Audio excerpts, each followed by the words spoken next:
They ruled the seas for 600 years. Their capital floated on a river. Their streets were canals. Their horses were boats. They owned no land. They owned the sea. Every ship that passed between India and China paid them tribute. Then they vanished. The sea remembers. History does not. What happened to the Srivijaya Empire? The chronicler stood on the riverbank. I have traveled to many cities. I have seen Rome. I have seen Constantinople. I have seen Baghdad. I have never seen a city like Palembang. It does not sit on land. It floats on water. The people are born on boats. They live on boats. They die on boats. The sea is their mother. The Strait of Malacca was the busiest waterway in the ancient world. Every ship that sailed between India and China had to pass through it. Silk from China. Cotton from India. Spices from the Moluccas. Frankincense from Arabia. All of them had to pass through Srivijaya waters. All of them had to pay. King Balaputradewa held a gold coin in his palm. This coin has been found in Thailand, in Java, in Sri Lanka, in the Maldives. Our merchants sail farther than any other people. Our gold is accepted in every port. Our name is known from the Arabian Sea to the South China Sea. We are the lords of the waves. The chronicler watched the navy patrol. The Srivijaya fleet is the largest in Southeast Asia. Their ships are faster than any pirate vessel. Their sailors are the most experienced on the sea. No enemy dares challenge them. They have ruled these waters for generations. They believe they always will. King Balaputradewa walked through his port. Look at this place. Camphor from Borneo, sandalwood from Timor, nutmeg from the Moluccas, cloves from the Spice Islands. All of it passes through our hands. We take a little from each ship.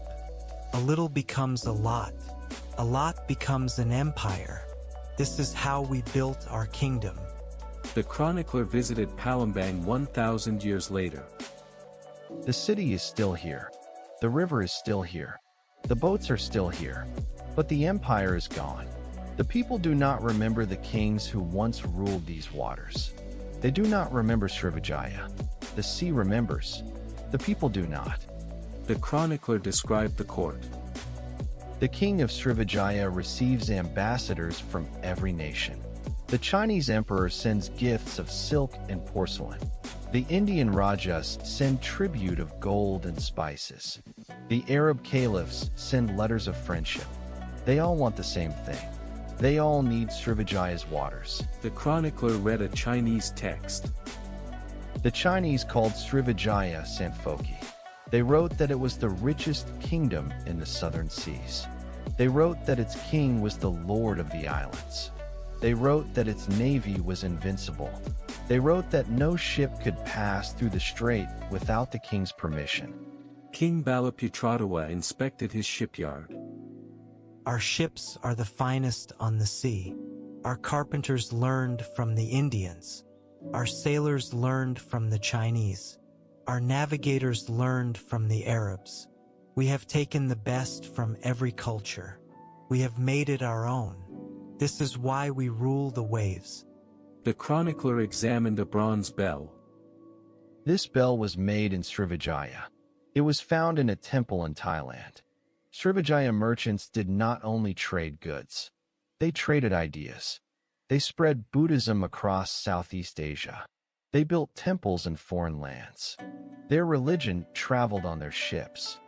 King Balaputradewa spoke of his faith. We are Buddhists. We have built monasteries across our empire.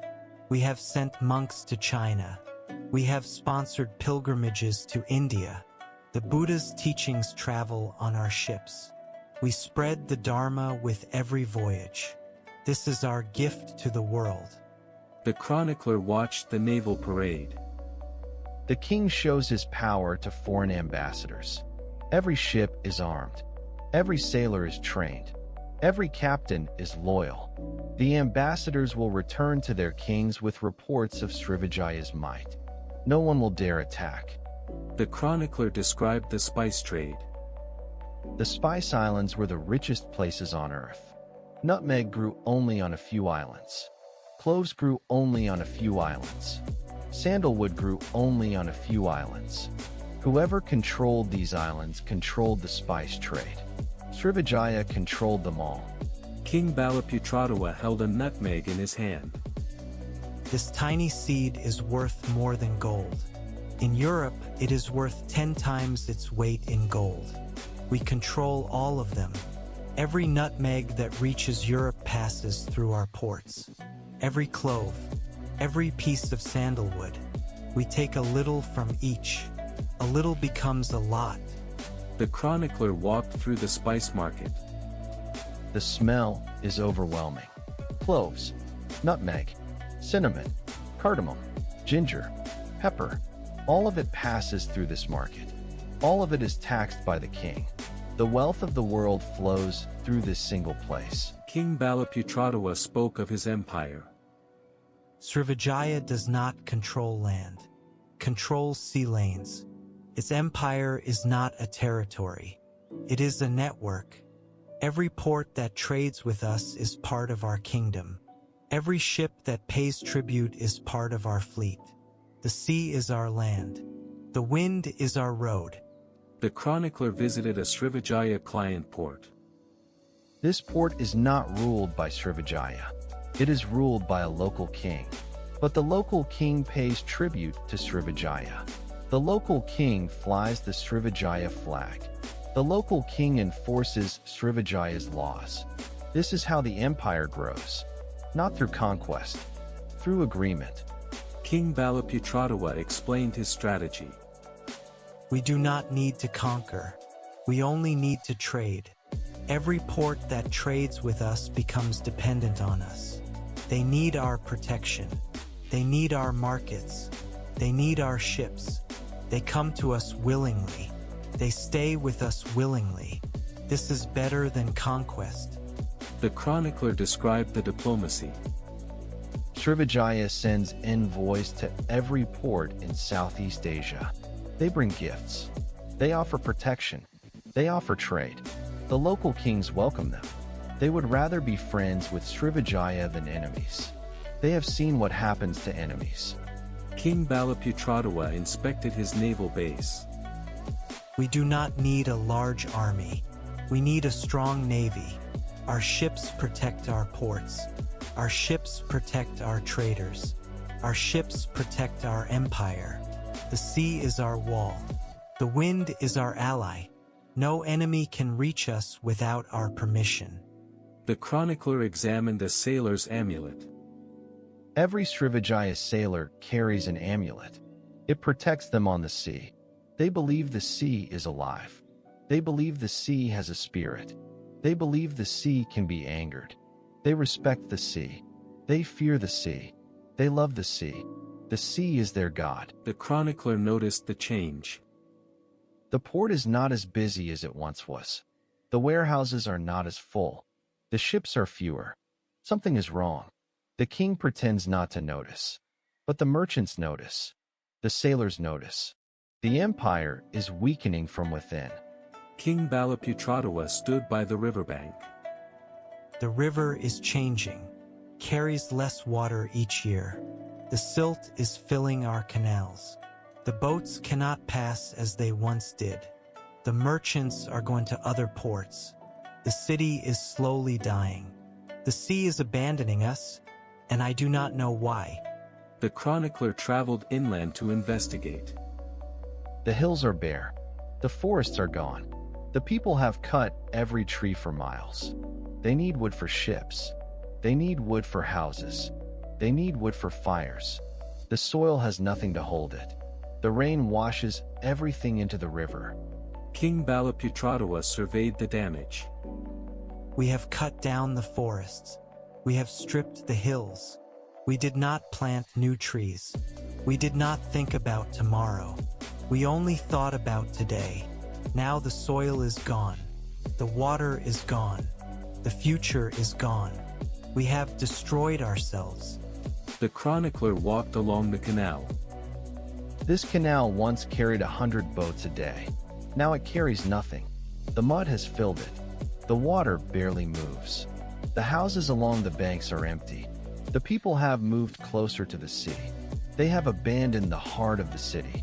King Balaputradewa walked through his market. Look at this place. The spice sellers are gone. The cloth merchants are gone. The customers are gone. The ships are not coming. The goods are not arriving. The money is not flowing. The heart of the empire is failing. The chronicler examined the merchant's book. The merchants are losing money. Their ships are sitting empty. Their warehouses are half full. Their debts are growing. They are leaving for other ports. They are taking their gold with them. The empire is bleeding wealth. The chronicler described the economic shift. The trade routes are moving. The ships are bypassing Palembang. They are going to new ports on the Malay Peninsula. The king does not control those ports. The king does not tax those ships. The empire is being bypassed. The sea is finding new masters. The chronicler described the threat. The Javanese kingdom of Mataram has grown strong. They have conquered the eastern half of Java. They have built a large army. They want the spice trade. They want the Srivijaya wealth. They have been watching. They have been waiting. King Balaputradewa watched the battle from his flagship. The Javanese have attacked our fleet. They have burned our ships. They have killed our sailors. We have lost the eastern sea lanes.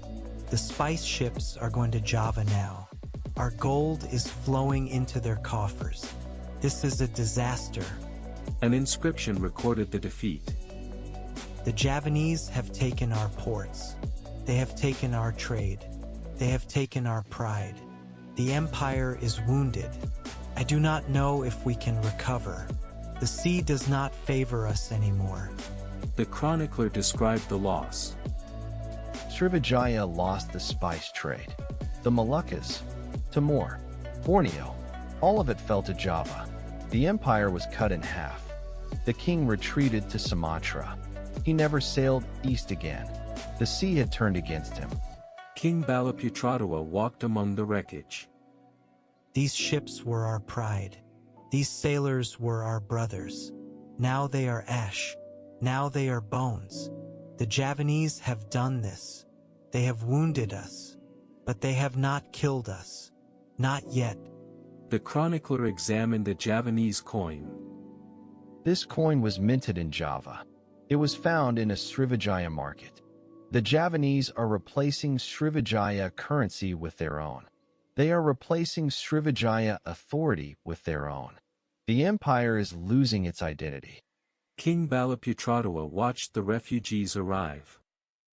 These people have lost their homes. They have lost their livelihoods. They have come to Palembang for safety. They look to me for help. I do not know if I can help them. I do not know if I can help anyone. The chronicler described the new enemy. The Chola Empire of South India has sent its fleet across the Bay of Bengal. They have heard that Srivijaya is weak. They have heard that the spice trade is vulnerable. They have come to take what remains. King Balaputradewa watched his fleet burn. The Cholas are too strong. Their ships are larger. Their sailors are more experienced. Their weapons are better. We cannot stop them. The capital will fall. The empire will fall. The sea has abandoned us completely. An inscription recorded the invasion. The Cholas have taken Palembang. They have looted the palace. They have captured the king. They have stolen the gold. Srivijaya is no more. The sea kings are dead. The chronicler described the end. The Cholas destroyed Srivijaya. They burned the city. They sank the fleet. They took the king prisoner. The empire that had ruled the seas for 600 years was gone. The sea did not mourn. The sea does not mourn. King Balaputradewa watched his capital burn. The Cholas are burning everything. The houses, the warehouses, the temples, the palaces. They want to erase us. They want to erase our memory. They want the world to forget Srivijaya ever existed. The chronicler described the looting. The Chola soldiers are taking everything. Gold, silver, jewels, statues, crowns. The wealth that Srivijaya accumulated over 6 centuries is being carried away in a single day. The empire's treasure is gone. King Balaputradewa was taken prisoner. They are taking us to India. They will present us to the Chola emperor. They will make us kneel. They will make us beg. I will not beg. I am a king. I will die as a king. King Balaputradewa knelt before the Chola emperor. I am the last king of Srivijaya. My empire is gone. My people are scattered. My fleet is at the bottom of the sea. I surrender. I have nothing left to fight for. The sea has taken everything. The chronicler visited the fallen king. He sits in a stone room. He wears no crown. He wears no jewels. He is a prisoner. He was once the richest king in Southeast Asia. Now he has nothing. The sea has forgotten him. The world has forgotten him. King Balaputradewa spoke of his people. My people are scattered across the archipelago. Some have gone to Thailand. Some have gone to Borneo. Some have gone to the Malay Peninsula. They have no home. They have no king. They have no empire. The sea has scattered them like seeds. The chronicler spoke to a refugee. I asked her where she was going. She did not know. I asked her what she would do. She did not know. I asked her if she would ever return. She looked at the smoke on the horizon. She said nothing. She turned away. King Balaputradewa watched his crown being taken. That crown was worn by my father, and his father before him, and his father before him. For 600 years, that crown sat on the heads of Srivijaya kings. Now it sits on the head of a foreign emperor. The sea does not care about crowns. The chronicler read the Chola record. The Cholas wrote down the name of the captured king, Balaputradewa of Srivijaya. They wrote it in their chronicles. They wanted to remember their victory. They did not know that they were preserving the memory of a dying empire. The chronicler examined the evidence. Scientists have studied the tree rings. They have studied the river sediments. They have found evidence of a megadrought. The rain stopped for decades. The river dried up. The canals filled with mud. The city could not survive. King Balaputradewa spoke from the past. The rains failed. The river shrank. The crops died. The people starved. We could not fight the weather. We could not fight the drought. The climate killed us. Not the Cholas. Not the Javanese. The rain. The simple, silent rain. The chronicler explained the shift. The drought changed the trade routes. The ships stopped coming to Palembang. They went to new ports on the Malay Peninsula. The Srivijaya economy collapsed. The empire died of thirst. The sea did not save them. The sea never saves anyone. King Balaputradewa's voice echoed from the past. The scientists have found the truth. The drought lasted for decades. The river could not recover. The canals could not be cleared. The city could not be saved. We did not know it at the time. We only knew that the water was disappearing. The chronicler visited the scientists. They are still studying the drought. They are still analyzing the sediments. They are still trying to understand what happened. The answers are in the mud. The answers are in the tree rings. The answers are in the earth. King Balaputradewa spoke of the forests. The forests died before we did. The pollen tells the story. The trees stopped growing. The rain stopped falling. The land turned to dust. We did not notice. We were too busy counting our gold. We were too busy building our ships. The chronicler described the new power. While Srivijaya was dying, a new city was rising. Malacca. It was founded by a fleeing Srivijaya prince. He built it on the Malay Peninsula. He made it the new center of trade.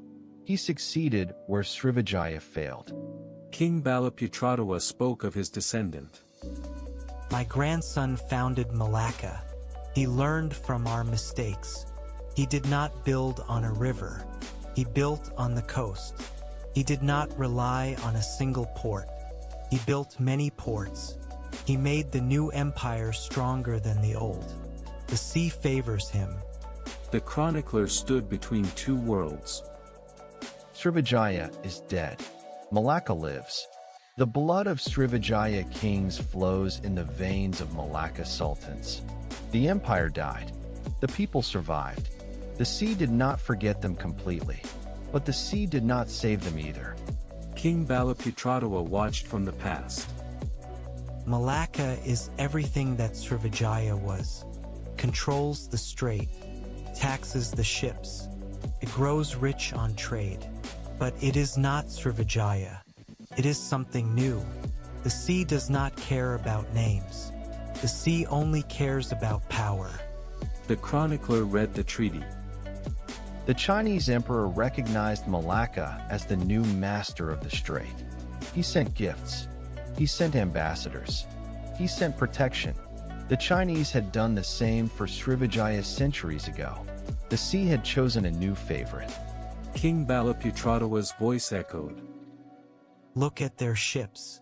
They learned from us. They improved on us. They are stronger than we ever were. The sea rewards those who adapt. We did not adapt. We died. They adapted. They live. The chronicler spoke his final words. What killed Srivijaya? The Javanese? The Cholas? The drought? The silt? All of them. None of them. The empire died because the sea changed. The sea always changes. The sea does not care about kings. The sea does not care about empires. King Balaputradewa spoke from the past. We ruled the waves for 600 years. We thought we were masters of the sea. We were wrong. The sea was our master. The sea gave us wealth. The sea took it away. The sea does not explain itself. The sea does not apologize. The sea simply is. The chronicler watched the ships pass. The strait is still busy. The ships are still passing. But no one pays tribute to Srivijaya. No one remembers the sea kings. The strait has a new master now. It always has a new master. It always will. The sea does not care who rules it. The chronicler asked one final question. What would you do if the river dried up? What would you do if the sea abandoned you? What would you do if your world disappeared? The Srivijaya kings could not answer these questions. Their empire died. Can you answer them? King Balaputradewa's voice faded. Indonesia is our descendant. The people are our descendants. The language is our descendant. But the empire is gone. The name is forgotten. The glory is dust. Only the sea remains. The sea always remains. The chronicler watched the fisherman. He does not know that his ancestors ruled these waters. He does not know that his ancestors built an empire. He only knows the sea. He only knows the fish. He only knows today. The sea does not tell him about the past. The sea does not tell him about Srivijaya. The chronicler spoke his final words. The sea kings are dust. The sea remains. The empires are dust. The sea remains. The memories are dust. The sea remains. The sea does not remember. The sea does not forget. The sea simply is. Like and subscribe to Empires Untold.